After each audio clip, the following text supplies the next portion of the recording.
It may not look like it, but I know a lot about technology. I started learning to code when I was 17. I got a job as a software engineer when I was 18. And I quit that after 6 months to start my own software company, which I did later on.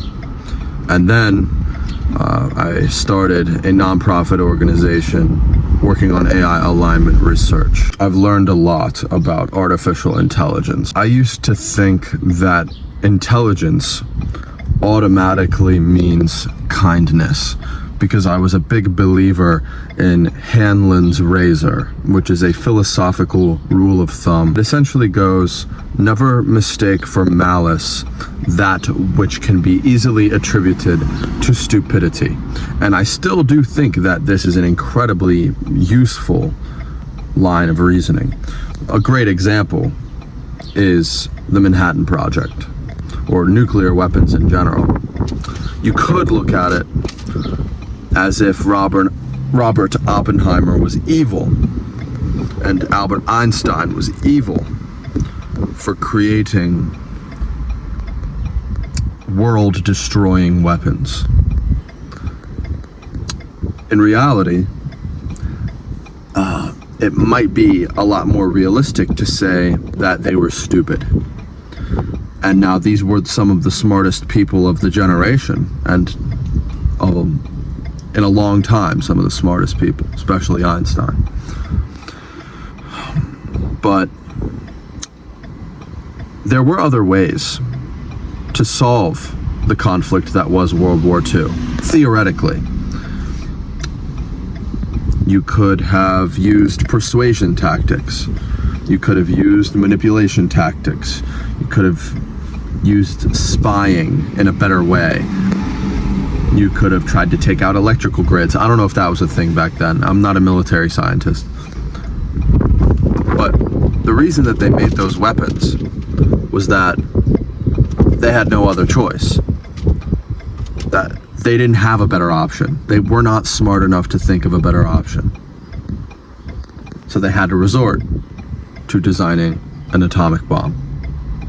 So I applied this kind of reasoning to artificial intelligence and went a few steps further. I figured as beings get more intelligent, they start to realize how important it is to cooperate. As time progresses throughout history, human beings get more and more cooperative as we get more knowledgeable. And this was all bolstered by a conviction that I still hold to this day, that AI has the potential to become orders of magnitude more intelligent than human beings. I still hold that belief today. I do not see AI as solely a prediction engine. Oh, well, I do, but I don't really see that as a limit. I see it as exactly what humans do. I make this argument all the time. If I have my friend sitting next to me, I don't, the chair is empty, but if I had my friend sitting next to me, I swear I have friends. If I told them a joke, I'm making a prediction. This is what they say all the time about LLMs, about AI models, that they just predict text. If I tell my friend a joke, I'm making a prediction that what I say is going to make him laugh based on data. Data being my own sense of humor, my jokes I've heard this friend being told in the past and observed to see whether they've laughed. Information about the person's personality that would help me infer what kind of humor they like. I'm making a prediction. When I'm solving a complicated math problem, what am I doing? I'm making a prediction. Politics, writing up policy papers, drafting bills, what are they doing? They're making a prediction that the bill they are drafting is going to be useful given whatever data. That data could be crime rates. It could be information about certain demographics. It could be any kind of study done by any university, who knows.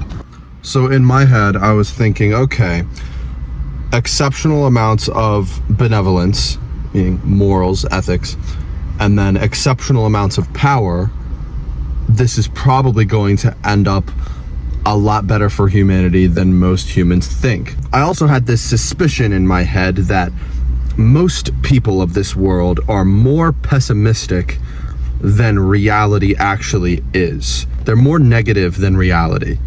And frankly, I do still think that's true. But then I stumbled upon Liron Shapira's show. It's called Doom Debates. He's a big AI doomer. And though I figured his beliefs would be flawed from my perspective, I decided to watch one of his videos anyway because I try as hard as I can to take in opinions from different perspectives, even if I really don't want to, because you need to hear all sides of a story, no matter how certain you are that your beliefs are true. And as a matter of fact, such a high degree of certainty might even be a reason to seek out other opinions. And Liron Shapira brought up the idea of the orthogonality thesis. This was an idea, I believe it was first proposed by Nick Bostrom, who wrote the book Superintelligence. And it states that intelligence and ethics exist on different axes. They're completely independent from each other. Because you can define intelligence in a lot of ways, but probably my favorite definition of it would be the ability to use cognitive bandwidth to solve problems, or really just the ability to solve problems given a certain predisposition. So then that begs the question, what problems? What would an intelligent being consider problems? And the answer to that would be anything. It depends on that entity's goals. The goals define what the intelligence is pointed toward. Now, in a lot of cases, this leads to cooperative behavior, especially when you look at the civilized world and all the problems we've been able to solve to make life better. And you could argue that life's actually gotten worse, but if you look at a lot of data, it does point to life getting better. And that's a whole other video to discuss. But Steven Pinker, his work is very interesting when discussing that whole debate. I won't make any direct conclusions. Intelligence would only lead to cooperation if A, that is one of the goals of the intelligent being, or B, if that kind of behavior is instrumentally beneficial to that intelligent being. So if you have a super intelligent being, a super intelligent machine that is thousands or millions of times smarter than humans, which I might make an entirely different video explaining why I do believe that's the case, but why I do believe that could be the case.